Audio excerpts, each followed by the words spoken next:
آج تو بندہ کہتے ہیں جھوٹ نہیں بولیں گے نا تو کاروبار نہیں چلے گا. مولانا صاحب آپ سمجھا تو رہے ہو جھوٹ حرام ہے، مگر ساری مارکیٹ جھوٹ بولتی ہے. آج سود کا کام نہیں کریں گے تو کیسے؟ حضرت آپ کو نہیں پتا، سود کا کام کریں گے نہیں تو ہمارا بلڈنگ ہی نہیں کھڑی ہو سکے گی، ہمارا امپائر ہی کھڑا نہیں ہوگا، ہمارا بزنس ہی یعنی ہمیں ایمان کا وہ کمزور لیول ہو گیا. بلکہ لوگ کہتے ہیں نماز پڑھنے دکان چھوڑ کے جاؤں گا تو کاروبار کیسے چلے گا. یعنی ہمارا مائنڈ یہ ہے کہ جھوٹ بولنے سے کام ہوگا، سود کھانے سے یا سود کا کام کرنے سے آگے بڑھوں گا. اپنا بزنس چھوڑ کر نماز پڑھنے جاؤں گا تو بزنس ڈاؤن ہو جائے گا. یہ ایمان ہے. تو کہاں سے مدد آئے گی؟ آپ بتائیں نا.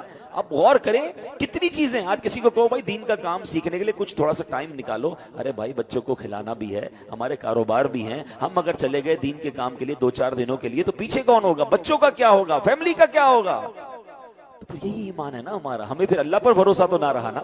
یعنی آپ غور کیجئے ہمارا حال یہ ہے. ایک کمال کا واقعہ، حضرت عبد الواحد بن زید کہتے ہیں میں ایک سمندری سفر پر تھا، تیز ہوائیں چلنے لگی، ہمارے جہاز کو کسی جزیرے پر جا کے رکنا پڑا. ہم گئے تو وہاں ایک بندہ غیر اللہ کی عبادت کر رہا تھا. ہم نے اس کو سمجھایا بھائی یہ تو شرک کر رہے ہو. تو اس نے کہا تم کس خدا کی عبادت کرتے ہو؟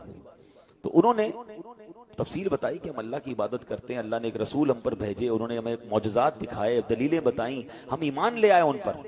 اللہ کا پورا پیغام. انہوں نے کہا پھر ان رسول کا کیا ہوا؟ جب اللہ کا پورا پیغام انہوں نے پہنچا دیا تو اللہ نے انہیں اپنے پاس بلا لیا. تو انہوں نے کہا کہ کوئی نشانی ہے تمہارے پاس تمہارے دین کی؟ تو کہا ہمارے پاس قرآن شریف تھا. ہم نے اس غیر مسلم کو قرآن شریف دکھایا. جب اس نے قرآن پڑھا تو وہ آنسوں سے رونے لگا. کہتا ہے کہ یہ تو اس ہستی کا کلام ہے، حق بنتا ہے کہ اس کی نافرمانی نہ کی جائے. اس بندے نے قرآن سنا اور اس کے بعد کلمہ پڑھ کر مسلمان ہو گیا. حضرت کہتے ہیں ہم نے اپنے جہاز میں سوار کر لیا کہ بیچارہ یہ بھی مسافر ہے. تو اب جب رات کا وقت آیا تو ہم سب سونے لگے. تو وہ کہتا ہے یہ بتاؤ جس خدا کا کلمہ پڑھایا ہے وہ سوتا ہے؟ تو کہا نہیں وہ تو نہیں سوتا. تو کیا کمال کی جواب دیا کہ ابھی تو تم نے مجھے مسلمان کیا، مجھے اللہ کے بارے میں بتایا ہے، تو یہ کتنی بری بات ہے مالک کے سامنے بندہ سویا رہے. مالک جاگ رہا ہے تو غلام کیسے سو سکتے؟ وید بھی ہے کہ ہم سارے سو گئے، وہ ساری رات عبادت کرتا رہا، ساری رات دعائیں کرتا رہا. جب ایک کنارہ آیا تو ہم نے اس کو کچھ پیسے دیے کہ پیسے لے لو، آپ اپنی زندگی کیسے گزارو گے؟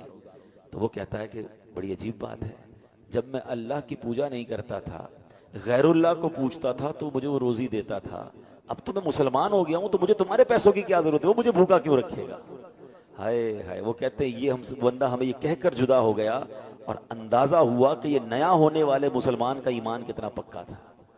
مگر ہمارا حال کیا ہے؟ ہمیں صرف اسباب پر فکر ہے. نوکری ہوگی تو کام چلے گا، کاروبار ہوگا تو کام چلے گا، فلاں بندہ راضی ہوگا تو روزی ملے گی.